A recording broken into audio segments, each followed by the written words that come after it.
guys, this is Tarot with Kittens, Weights, and Tarot, and today I want to jump in with the Witch's Wheel for 2018 since we're almost there. We are just now a couple of weeks away from the new year. For witches out there, the new year starts after Sowing, so you know, we've already been in little ways if you're following the witch's calendar, but for here in the United States and for most people, January 1st is the beginning of a brand new year, so right at midnight. Okay, so the deck I want to use for this reading, and this is a general reading for all of us, so it's nobody specific out there, but if it does resonate with you, definitely let me know, and let me know what parts of it do resonate with you, but this is just kind of a general feel for 2018.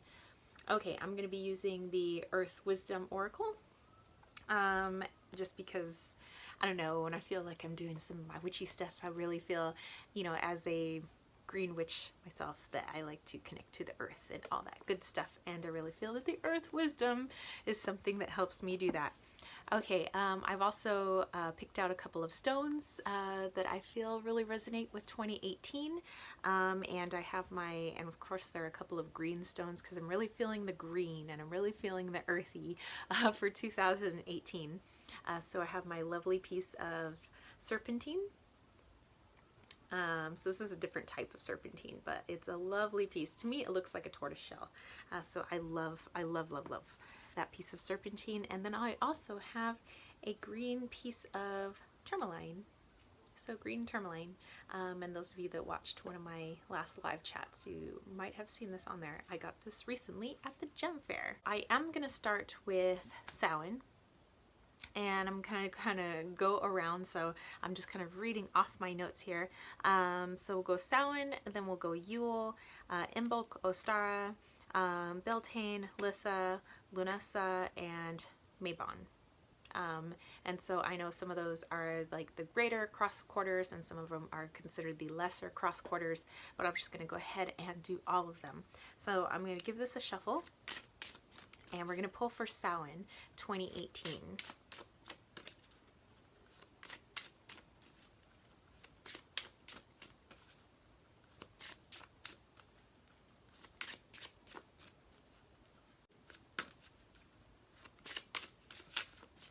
Okay, so Yule, okay, I'm just going to go ahead and pull all the cards first, and then we will go ahead and read them. So I have Yule, let's pull for Imbolc. Next we have Ostara, then we have Beltane in May, Litha in June, what? Birthday month, Lunasa in August, this is like late summer, Mabon in September, and then ending with Sowing in October. So starting with Yule, ooh, we have freedom, and I'm trying to see the stone that's in here. Actually, it kind of looks like serpentine, or maybe even emerald.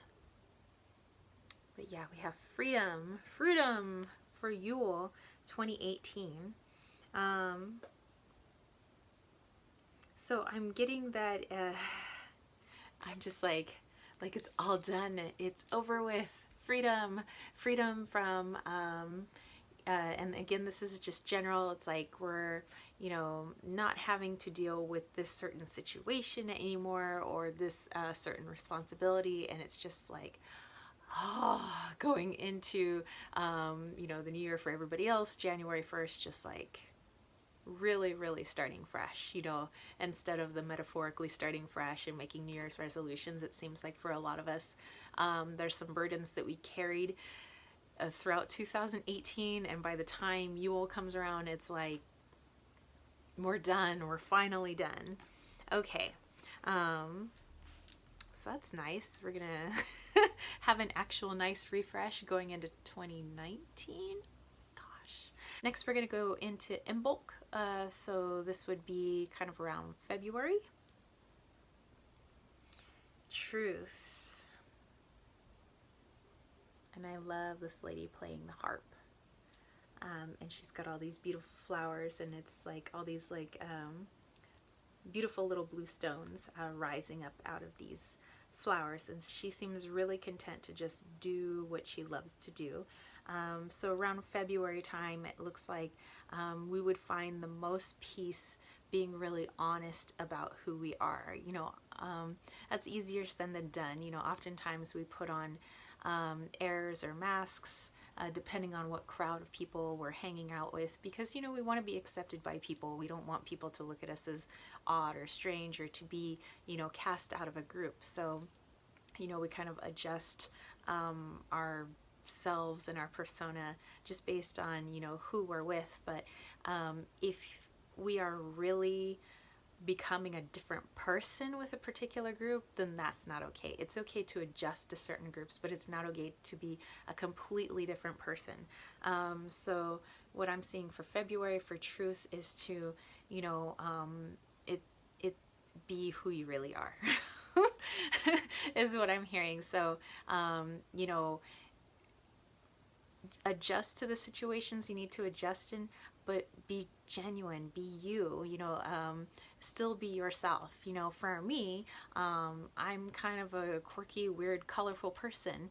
When I'm at work, I can still have a flavor of that when I'm at work, but, you know, I can't obviously be full on like woo woo, you know, when I'm teaching at school, but I do have elements of it in my classroom, so that still there's parts of me in there and it shows, you know, but I also have to have my professional side as well. So, you know, again, just depending on the situation, but, you know, if I was a completely different person where I'm hiding all of that and I'm trying to outwardly be somebody else, then that's not okay. Next we have Ostara, and that's kind of around March time. Ooh, and we have some amethyst and inspiration. And so this is actually one of my favorite cards in the deck, and I also like that it's number 11. One of my favorite like angel slash spirit guide numbers or guides, and here we have the wolf, so like, hello, my guide.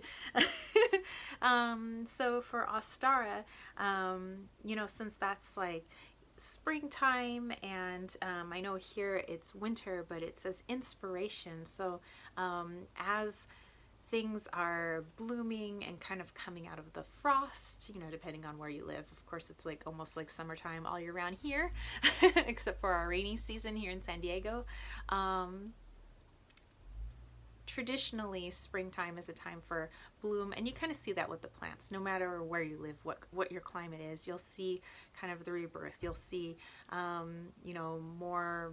I'll see, you know, little baby doves being born in the tree just outside my front door.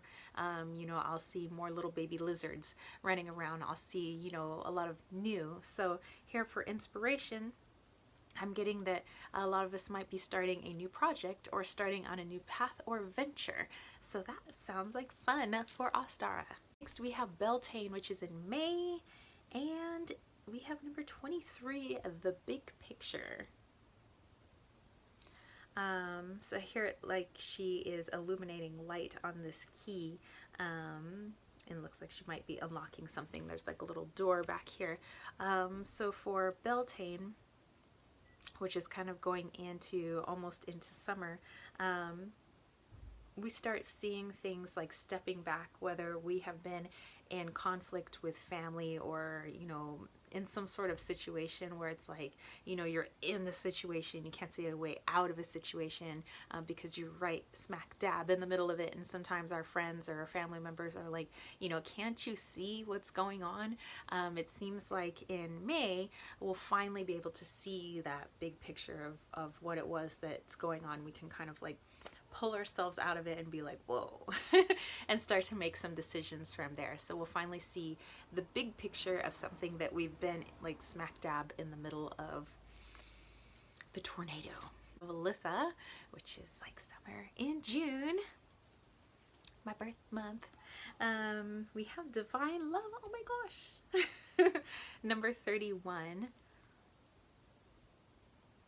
So it looks like in June, and I kind of like this for my birth month and for all you little June babies out there, that we'll be getting some sort of whatever project or whatever it is that we are doing in June, we're going to be getting some confirmation from otherworldly, possible spirit guides, maybe relatives that have passed over, just to let us know that, hey, we're on the right path.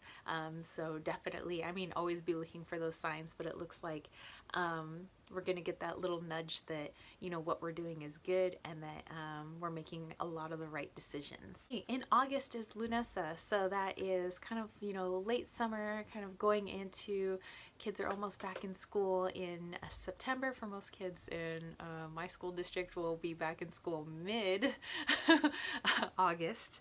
And here we have Clear Aura.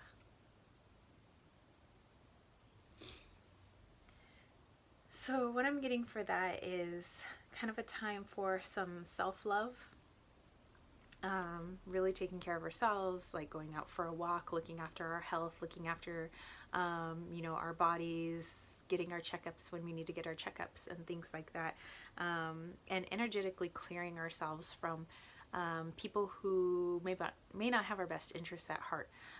Sometimes it's harder to get away from certain people than it is other people, especially if those people are family and if they live with you. So just really being conscious of what happens to your energy when you're around this person, and how can you adjust the situation in such a way where it has a lesser impact on your energy.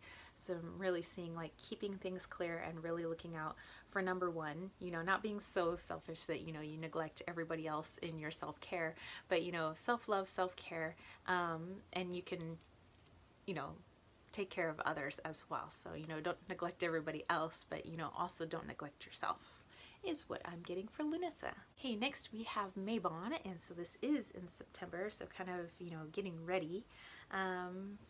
That's the year is coming to a close, and we have Nurture.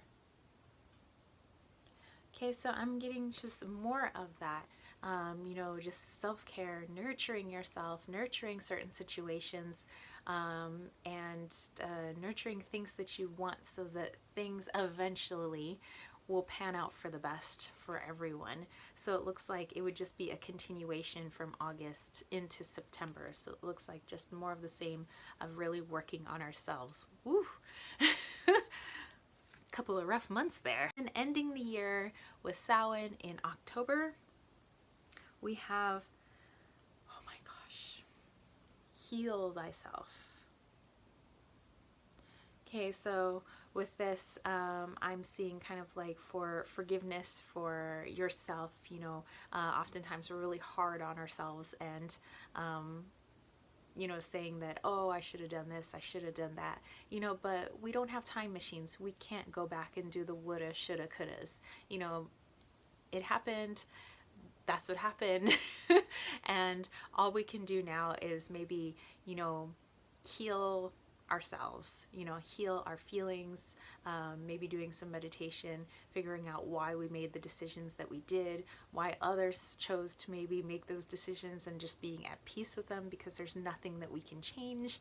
It seems like we're ending the year a little rough, but I don't see really anything like too bad. It's more just like really looking after yourself and just trying to understand like why certain decisions are made, why we act a certain way, and really being a lot nicer to ourselves than, maybe we have been, because oftentimes we are really harsh critics of ourselves. Oh my gosh, so what an interesting year for 2018.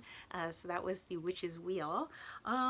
So yeah, let me know what you guys thought of that reading. If you would like to catch a reading with me, I have a more in-depth reading for the following year. It's my Wheel of the Year, which incorporates not only the Witch's Wheel, but also the months. So you'd go January through December, plus you'd have all the Sabbats. So yeah, so that's it for me. If you'd like to catch a reading, click that information box down below. You'll see my website, my Etsy shop. If you want to connect through social media, that's there as well. If you dug this video, give it a thumbs up. Don't forget to click subscribe. Don't forget to click that notification bell for more videos just like this. And I'll see you guys next time. Peace, love, and chicken grease. Peace out.